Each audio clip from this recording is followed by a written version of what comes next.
У Мінску 18 гадзіна, вы на хвалях радыё Свабода, з вами Алексей Знаткевич.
У Мінску 18 гадзіна, вы на хвалях радыё Свабода.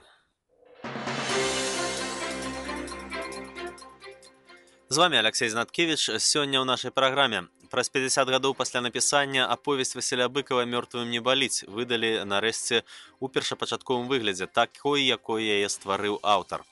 Кіраўнік Беларусі Александр Лукашенко знаходзіцца з двухдзённым візітам у Сербіі. Сёння ён правёў перамовы з прэзідэнтам гэтай краіны Таміславам Нікалічам. Лукашенко патлумачыў сваю паездку жаданнем дапамагчы сербскім братам жыць лепей і сказаў, што здзіўлены рэакцыяй захаду на гэты візіт. Маладая жанчына Наталья Красовская з Барысава расказала расійскім журналістам, як пачала ваяваць на баку сепаратыстаў у Славянску Данецкай вобласці ўкраіны.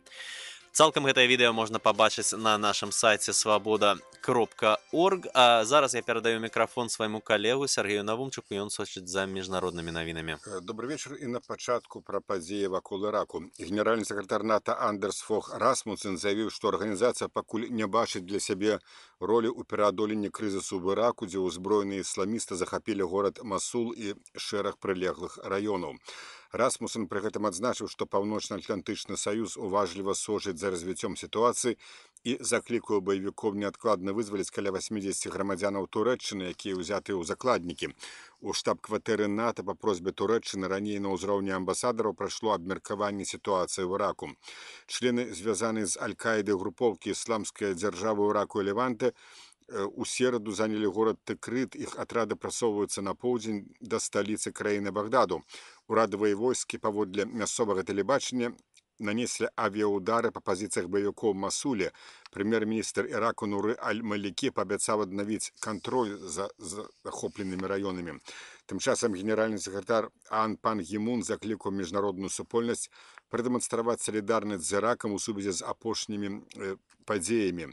Учора Рада бяспекі ААН асудзіла ўсплёск гвалту ў Масуле, абвінаваціўшы звязаную з Аль-Каідай групоўку «Ісламская дзяржава» в Іраку і Леванту ў спробе дэстабілізаваць сітуацыю ў рэгіёне. Генеральны сакратар Арганізацыі па бяспецы супрацоўніцтва ў Еўропе Ламберта Заньер на сустрэчы з украінскімі уцекачамі ў Ростовскай вобласці Расійская Федэрацыя заявіў пра неабходнасць круглага стала з удзелам усіх бакоў канфлікту. Ён адзначыў, што АБСЕ заклікае здаць зброю і пачаць мірныя перамовы. Паводле Заньера неабходна таксама правесці расследаванне злачынстваў, учыненых на паўднёвым усходзе ўкраіны. Людзі, якія іх здзяйснялі, павінны быць пакараныя, адзначыў генеральны сакратар АБСЕ. Калі ж Заньер працягнуў сваю прамову словамі пра тое, што цяперашні прэзідэнт Украіны Пётр Парашенка жадае росквіту краіне, прысутныя на сустрэчы жанчыны перапынілі яго і пачалі крычаць «Парашенка забойца». Уцекачы запатрабавалі спыніць абстрэлы на паўднёвым усходзе ўкраіны. Генеральны сакратар АБСЕ ў сваю чаргу адказаў, што хоча спыніць жорсткасць і агрэсію, але для гэтага, паводле яго слоў, неабходна, каб абодва бакі здалі зброю. Старшыня Еўракамісіі Жозе Мануэль Бароза сёння прыбудзе ў Тбілісі. У часе візіту ў Грузію ён праводзіць перамовы з прэзідэнтам гэтай краіны Георгіем Маргелашвілі і прэм'ер-міністрам Іракліем Гарыбашвілі. Барозу таксама выступіць на канферэнцыі па інвестыцыях у грузінскай сталіцы. Учора старшыня Еўракамісіі прыбыў у Малдову. Паводле звестак прэсавай службы Еўракамісіі ў Брюсселі, візіты Бароза ў Малдову і Грузію з'яўляюцца сведчаннем падтрымкі еўразвязам гэтых краінаў. На хвалях Радыё Свабода вы слухалі выпуск міжнародных навінаў. Наступны прыблізна праз гадзіну. Нагадаю, наш адрес в інтэрнэце svoboda.org.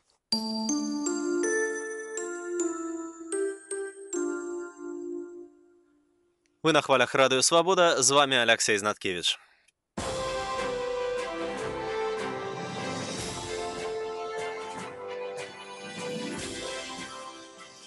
Сёння ў нашай праграме. Праз 50 гадоў пасля напісання аповесць Васіля Быкава «Мёртвым не баліць» выдалі ў першапачатковым выглядзе, такой, якой стварыў яе аўтар. Маладая жанчына Наталя Красоўская з Барысава распавяла расейскім журналістам, як яна пачала ваяваць на баку сепаратыстаў у Славянску Данецкай вобласці ўкраіны. Паводле Красоўскай, на баку сепаратыстаў ваююць і іншыя беларускія грамадзяне. Цалкам інтэрв'ю з ёй можна пабачыць на нашым сайце svoboda.org. Сепаратысты Донбасу звярнуліся да Александра Лукашэнкі, каб той прызнаў незалежнасць іх самаабвешчанай рэспублікі. Як, на вашу думку, павінны адрэагаваць на гэты зварот беларуская ўлада? На такое пытанне адказалі жыхары Магілёва, а вы самі можаце выказацца. 266 39 52, аўтаадказнік у Менску працуе без перапынку. Кіраўнік Беларусі Александр Лукашенка знаходзіцца з двухдзённым візітам у Сербіі. Сёння ён правёў перамовы з прэзідэнтам гэтай краіны Таміславам Нікалічам. Лукашенка на прэсавай канферэнцыі ў Белградзе заявіў пра эканамічны аспект гэтага візіту. После наших контактов с президентом мы в 4 раза увеличили товарооборот и достигли примерно $200 миллионов товарооборота. Он сбалансирован в финансовом отношении. Мы договорились, что в ближайшее время мы все-таки достигнем того уровня, о котором договаривались в Минске. $500 миллиарда как минимум. Существенный потенциал двусторонних отношений, нашего взаимодействия существует в таких сферах, как топливно-энергетическое, сельское хозяйство, строительство, транспортная инфраструктура, наука, образование, туризм. Пасля сустрэчы з сербскім прэзідэнтам Нікалічам Лукашенка таксама патлумачыў свой візіт жаданнем дапамагчы, наколькі гэта магчыма, сербскім братам жыць лепей. Лукашенка таксама сказаў, што здзіўлены рэакцыяй Захаду на свой візіт у Сербію. У працяг тэмы Уладзімір Глот. Словы Александра Лукашэнкі пра жаданне дапамагчы эканоміцы Сербіі кіраўнік аналітычнага цэнтру стратэгіі Леонид Заіка называе ілюзіямі і мітамі. Я не вижу здесь вообще никаких перспектив абсолютно. Сербия будет реструктурировать экономику под Евросоюз, потому что это абсолютно, так сказать, национальная идея нынешняя. И нам там делать нечего, строго говоря, потому что сами только имеем экспорт в Евросоюз нефтепродуктов в основном. Никаких особенных там братских проектов, ничего этого не будет. Товарооборот условный, ну что яблоки, хорошо, сербские яблоки, сербские помидоры. Делать совместное производство, выходить что-то на европейский рынок с сербами. Если бы мы делали хорошую электронику, там и новейшие совершенно там программы и прочее, но это не наш с ними профиль. Лукашенко не выпадкова накіраваўся ў Сербію, адзначае дырэктар цэнтру еўрапейскай трансфармацыі Андрей Ягораў. У Сербии там традыцыйна падтрымліваецца Беларусі, дастаткова там пазітыўная імідж самой Беларусі, Лукашенко ў прыватнасці. Ёсць такое бачанне, конечно, там часткова якой не адпавядае рэальнасці, але вось такой сацыяльнай мадэлі Беларусі і таго, што тут парадак і забяспечаны ўсе асноўныя патрэбы насельніцтва, гэта такі мікрасавецкі саюз. І акрамя таго, там Беларусь падтрымлівала Сербію падчас косаўскіх там падзеяў і вайны таго перыяду, і гэта не забытае, канешне, і на ўзроўні дзяржавы таксама ёсць вось такія нармальныя стасункі. Афіцыйнае запрашэнне Лукашэнкі ў Сербію выглядае дзіўным для краіны, якая імкнецца ўступіць у еўрапейскі звяз. У Белградзе не могуць не ведаць, што беларускі краўнік не ўязны на тэрыторыю еўразвязу. Больш за тое, Сербія адна з 8 еўрапейскіх краінаў, якія у 2012 годзе далучыліся да рашэння еўразвязу працягнуць візавыя і эканамічныя санкцыі супраць афіцыйнага Менску. І яшчэ Іван Мркіч, дарадца прэзідэнта Сербіі, паведаміў, што кіраўніца знешняй палітыкі еўразвязу Катрын Эштон ведала пра запрашэнне, накіраванае Лукашэнку. Міжнародны аглядальнік Роман Яковлеўскі кажа пра падтэкст візіту Лукашенка ў адну з самых буйных балканскіх краін. На мою думку, то, что сербское кіраўніцтва так смело повело, бо Лукашенко застаецца под санкциями, это прикрыто чаргового раунда, пачаўшыся в Брюсселе с Менском. Не секрет, вітаецца такое стрыманное позиция Менска на конт Украины. В Брюсселе есть лоббисты Лукашенко, якія маруць его не будут оторвать от России, но это выглядае смешно, если кто так марит. Відавочнае пацяпленне адносінаў Беларусі з еўразвязам бачыць і Андрей Ягораў. Ён адзначае, што еўрапейцы ўсё часцей шукаюць магчымасцей паразмаўляць з кіраўніцтвам Беларусі. Ну и, конечно, я думаю, что не скарыстацца нагодай там візіту Лукашенко у Сербію Брюссель не мог. Ну, прынамсі, яны паспрабуюць высветліць нейкія установкі беларускага ўрада, што наконт палітыкі на будучыні гатоўнасці да нейкіх крокаў по вызваленню палітычных вязняў, магчымай лібералізацыі ў краіне і так далей. Але гэта не больш, чым такая дыпламатыя еўрапейскага звязу. Лукашенко тройчы наведваў Сербію ў 1998, 1999 і 2009 годзе. У сакавіку 2013 году у Беларусі з афіцыйным візітам знаходзіўся Таміслаў Нікаліч. Рассказывал Владимир Глоды. Больше про визит Александра Лукашенки ў Сербію на нашем сайте svoboda.org. А побач со мной у студыі цяпер калега з расійскай службы нашага радыё Андрей Шары. Ён спецыяліст у сучаснай гісторыі Балканаў, працаваў і ваенным карэспандэнтам падчас войнаў у былой Югославіі, напісаў некалькі кнігаў, прысвечаных Балканам і Югославіі і сучаснай Сербіі. Андрей, скажыце, цяпер Сербія сапраўды можна верыць нашым экспертам, якія кажуць, што яна ўзяла стратэгічны курс на далучэнне да еўразвязу, бо у Нікаліча рэпутацыя нацыяналіста, ён дагэтуль робіць нацыяналістычныя антызаходнія заявы. Так можно было сказать, по крайней мере, в минувшем году. Сербские власти предприняли много усилий для того, чтобы добиться права оказаться в предбаннике Европейского Союза. Для этого надо было решить довольно много вопросов с косовскими албанцами. Этот процесс прошел успешно. Ну, в общем, надо сказать, что вообще сейчас во внутренней политике Сербии царит хаос некоторый.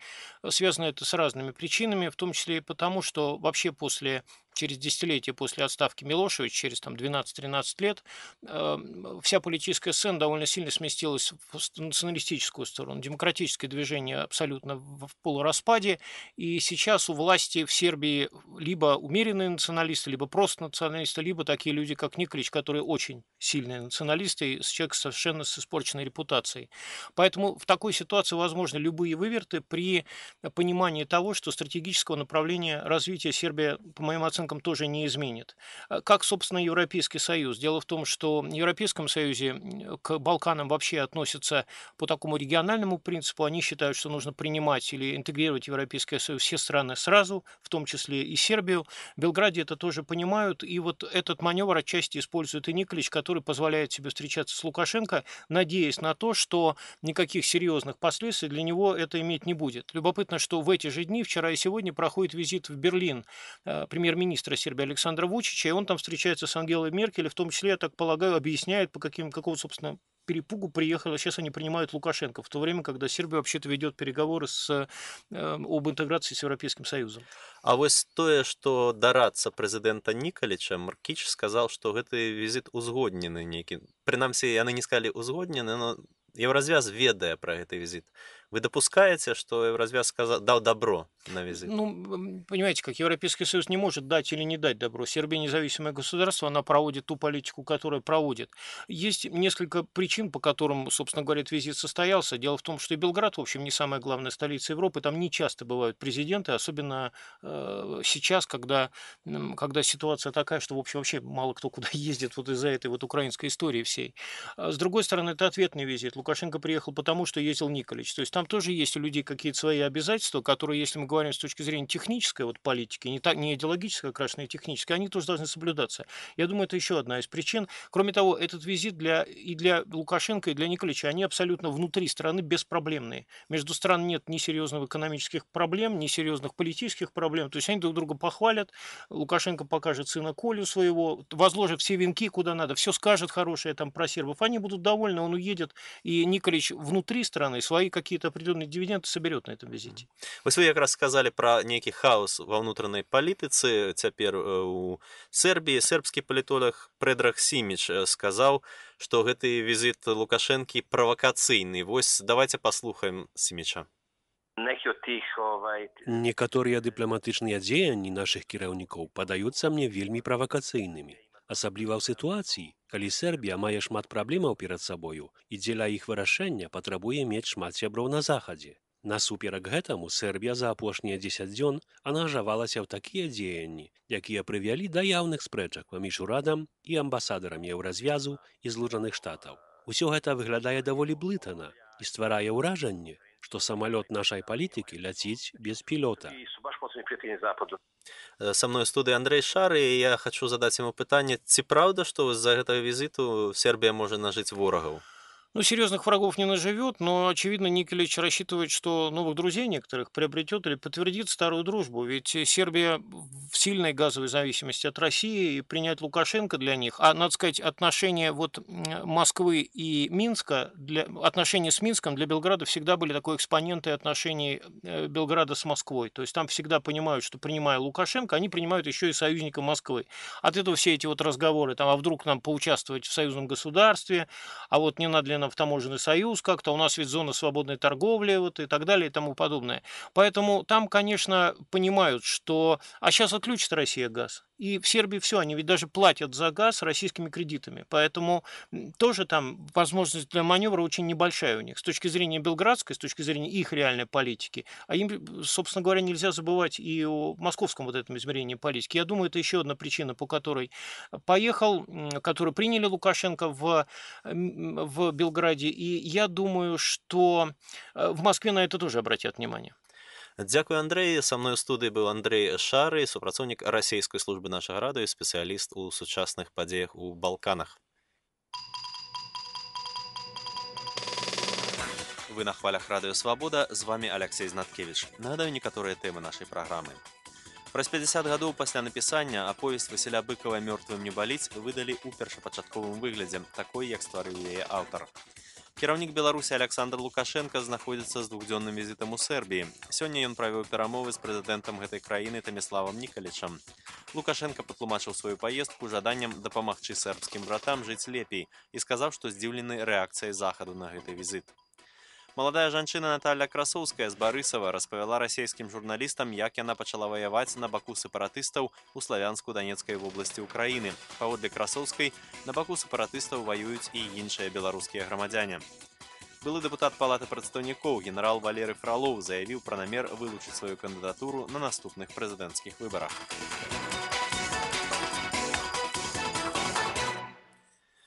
Вы на хвалях радыё «Свабода». Наш будынак наведаў лідар крымскіх татараў, легендарны савецкі дысідэнт, дэпутат Вярхоўнай Рады Ўкраіны і намінант на Нобелеўскую прэмію ў 2011 годзе Мустафа Джамілеў. Моя калега Ганна Соўсь брала ўдзел у круглым стале з Мустафом Джамілевым і запісала з ім відэаінтэрв'ю. Цалкам яго можна пабачыць на нашым сайце swaboda.org. А зараз Ганна падзеліцца сваімі ўражаннямі і прадставіць найбольш важныя заявы лідара крымскіх татараў. Так, Алексей, Мустафу Джамілева журналісты «Свабоды» сустрэлі стоячы і яму доўга апладзіравалі. Калі яго прадстаўлялі, там ён зрабіў адразу такую рэмарку. Яго прадставілі як лідара крымска-татарскай меншасці ў Крыме. Ён сказаў, што крымска-татарскі народ гэта не меншасць, гэта карэнны народ Крыму. І самае галоўнае, што ён сказаў, што наша зямля цяпер акупаваная, і вось ён ужо сам не можа трапіць у Крым, яму забаронены ўезд у Крым, як на расійскую тэрыторыю. І калі ён тэлефануе дадому жонцы, жонка кажа, што вы, мужыкі, робіце, як вы нічога не можаце выправіць у гэтай сітуацыі. Але для Мустафы Джамілева немагчымы сілавы варыянт вырашэння гэтай сітуацыі. Яны спавядаюць прынцыпы негвалтоўнага супраціву і спадзяюцца на грамадскую міжнародную думку і спадзяюцца на міжнародныя гарантыі. Я мела магчымасць задаць толькі адно пытанне легендарнаму савецкаму яшчэ дысідэнту, паколькі калегі з усіх службаў стаялі ў чарзе. І я спачатку запыталася яго, ці магу я гаварыць з ім на беларускай мове, ці ён зразумее мяне. Бо для многіх людзей з Беларусі вельмі важна, каб мы гаварылі па-беларуску. Бо калі ён кажа, яго зямля акупавана ў Беларусі, ёсць людзі, якія лічаць, што яны таксама ўскосна знаходзяцца пад расійскай акупацыяй. Ён кажа, сказаў мне, што гаварыць абавязкова па-беларуску, я разумею украінскую мову, зразумею беларускую і вельмі паважаю гэтую мову. І я запыталася Мустафу Джамілева пра тое, што як крымскія татары, як украінскае кіраўніцтва будзе вырашаць дылему адносінаў з аўтарытарным кіраўніком Александрам Лукашэнкам, які з аднаго боку гаворыць пра тое, што цяпер гаворыць падтрымлівае цэласнасць Украіны, а з другога боку Беларусь галасавала ў ОАН супраць цэласнасці Украіны. І Лукашенко можа быць чалавекам Пуціна, можа быць марыянеткай Пуціна. І вось што адказаў Мустафа Джамілев. Давайте послухаем. Я думаю, что мы будем вполне искренны. Если что-то, будь то белорусский лидер или кто-то говорит что-то правильное в отношении Крыма, в отношении оккупации, мы будем признавать это. А если там в той его стране нарушаются права человека, и что-то он делает незаконно против своих граждан, мы это тоже будем говорить. Поэтому должны быть честные отношения. То, что касается, да, действительно противоречивая такая позиция Лукашенко. С одной стороны, он признает этот псевдореферендум, хотя всем понятно, что там практически никакого референдума не было, но он по-подсказке из Москвы, и в то же время он говорит, что он сторонник целостности Украины. Если ты сторонник целостности, зачем же признаешь референдум? То есть, я бы сказал, не очень такая взвешенная, не очень мудрая политика. И это дает основание сомневаться в его искренности. То, что он там на инаугурации встал, кстати, по-моему, и стали даже откровенные враги украинского государства. Там, видимо, это там не встать невозможно было. Это потом дали, он что на интервью говорил, что да, вот он за целостность Украины, и вот надо идти договариваться с Крымом, чтобы он снова вернулся. Опять-таки ребяческий, какой-то детский разговор. Как будто бы непонятно, что от воли там жителей Крыма ничего не зависит. Если бы действительно было зависело от воли жителей Крыма, не писали бы, там нам точно известно, что всего на референдуме участвовало где-то 34% жителей Крыма, а в прессе написали 85%, и что 95% проголосовали. Лукашенко не мог не знать этого. И в то же время он говорит, что якобы надо договариваться с Крымом. И причем сейчас же такая ситуация, что в Крыму вообще невозможно будет проводить референдумы, ибо в соответствии с российским законодательством любые даже разговоры о пересмотре границ субъектов федерации, о их принадлежности к тому или иному государству, это рассматривается как призыв к сепаратизму с вытекающими из этого последствиями. 220 статья Уголовного кодекса до 5 лет лишения свободы. Это тоже Лукашенко, видимо, знает. И в то же время он для публики говорит такие вещи. Словом, такая вещь. Но то, что он сказал, что видит целостность Украины, а зачем же тогда ты на Генеральной Ассамблее своей делегации говоришь о том, чтобы поддержать эту оккупацию? Логики в его действиях нет. Ну, вось такія адказы. Я яшчэ адзін фрагмент гутаркі з Мустафой Джамілевым хацела бы, паважаныя слухачы, вам прадставіць. Сёння дзень Расіі, і пры вельмі складаных адносінах крымскіх татараў да расейцаў, вось як ён адказаў на пытанне, што б ён пажадаў Расіі вось у гэты дзень. Давайте паслухаем. У нас большие надежды, в том числе на внутренние силы России тоже. По большому счету, то, что сделала Россия, его руководство, оно наносит большой ущерб базовым интересам России, россиян.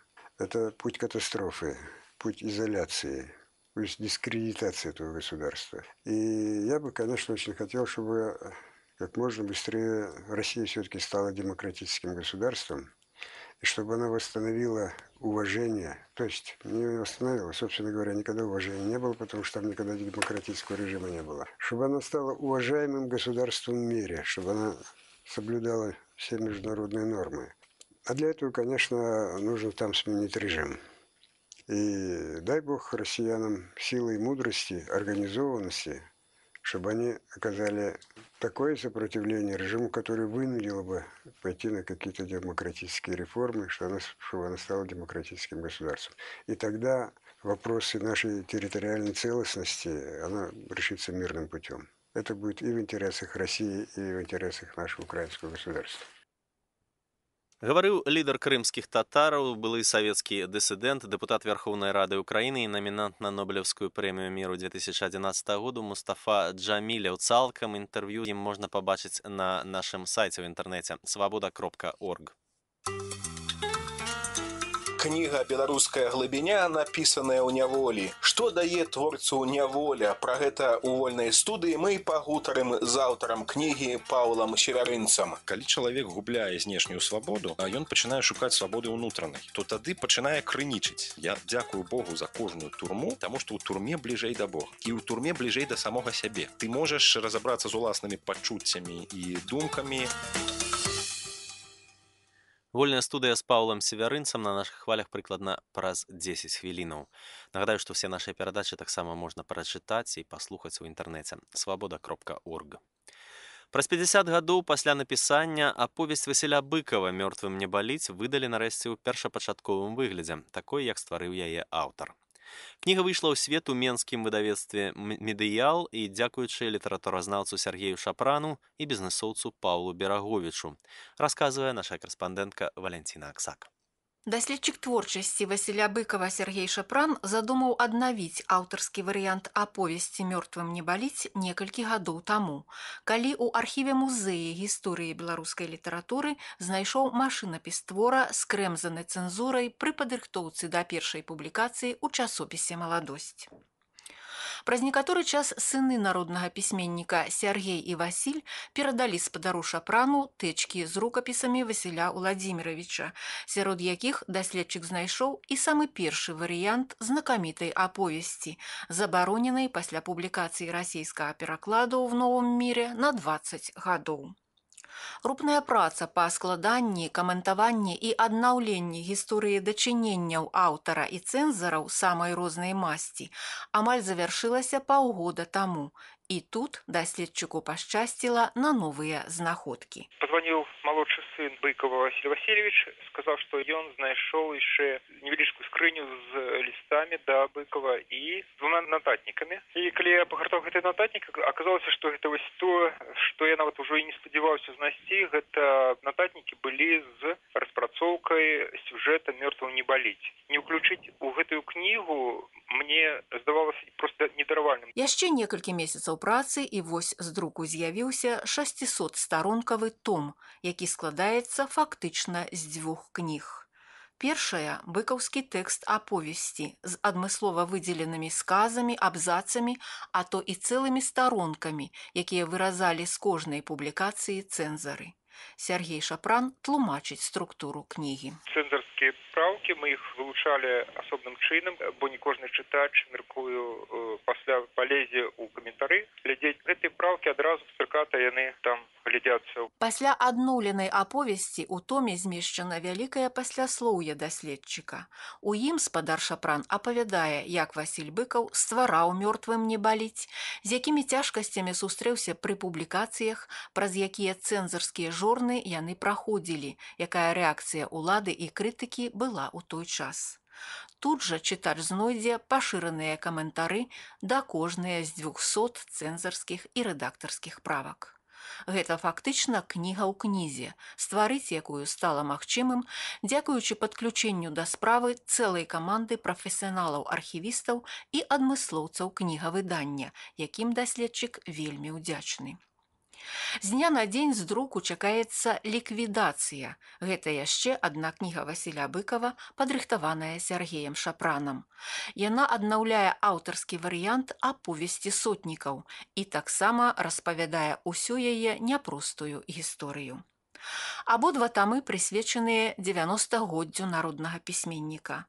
Прэзентацыя іх адбудзецца 16 і 18 чэрвеня ў Менску ў кніжным салоне. Да 19 чэрвеня павінна з'явіцца з друку і першая кніга 10-го тому поўнага збору твораў Васіля Быкава, якую падрыхтаваў таксама Сергей Шапран. Самыя галоўныя справы, якія датычацца памяці Васіля Владимировича, здаецца, я за гэты час зрабіў. Для мяне гэта самае галоўнае, што вось этой кнігі выходзяць цяпер. Гаварыў літаратуразнаўца Сергей Шапран, а я дадам, што на нашым сайце свабода.орг можна пабачыць сканы старонак з гэтага новага выдання, і там тлумачыцца і паказана, проста выдзеленыя цэлыя абзацы, якія выкідалі цэнзары. Ці захаваліся ў сталіцы невядомыя дарэвалюцыйныя гістарычныя будынкі, якой была рэчка-мышка паўстагоддзя таму, і якія сляды вайны засталіся ў Менску незаўважнымі. А чаго это Лукашенко летае цэлы дзень на сваём самалёце? Вы думаеце, гэта ён? Я думаю, што гэта яго самалёт. Пра гэта ў чарговай перадачы цыклю «Раскіданае гняздо». Гэтым разам мы блукаем па былой вёсцы Міхалова. Падарожжа з метра Бартосіка на нашых хвалях меней чым праз 20 хвілінаў. Маладая жанчына Наталья Красоўская з Барысава расказала расійскім журналістам, як пачала ваяваць на баку сепаратыстаў у Славянску Данецкай вобласці ўкраіны. У адрозненне ад многіх іншых ваяўнікоў гэтак званай Данецкай народнай рэспублікі, яна не хавала свой твар перад тэлекамерай. Дзяўчына носіць камуфляжную форму з нашыўкай у выглядзе афіцыйнага дзяржаўнага сцяга Беларусі і георгіевскай стужкай. На рукаве яе формы напісана «РБ». Вот что яна рассказала расійскім корэспандэнтам. Мне надоело поддерживать ополчение через интернет, во ВКонтакте и в Фейсбуке. Я приехала сюда 5 мая. Я родилась в Беларуси, выросла в Беларуси. И до приезда в Славянск я жила в Беларуси. В Минской области, город Борисов. Что еще? Я не боюсь показывать мое лицо и мой паспорт, потому что в сторону белорусской границы я поеду только тогда, когда все погранзаставы будут заняты ополченцами. Хочу передать привет моему отцу. Когда я вернусь, мы выпьем с ним водки, как два мужика. Я хочу передать привет моей маме и попросить ее меня понять. Я хочу передать привет батьке Рыгоровичу. И сказать: батька, твои граждане на этой стороне. На всякий случай, чтобы ты знал, Рыгорович. Девушки, парни. Нас никто не отправлял, мы приезжали сюда сами. Из Белоруссии не я одна. Я просто хочу, чтобы ты, Рыгорович, это знал. Цалкам інтэрв'ю з беларускай, якая ваюе на баку сепаратыстаў ва ўкраіне, на нашым сайце свабода.орг.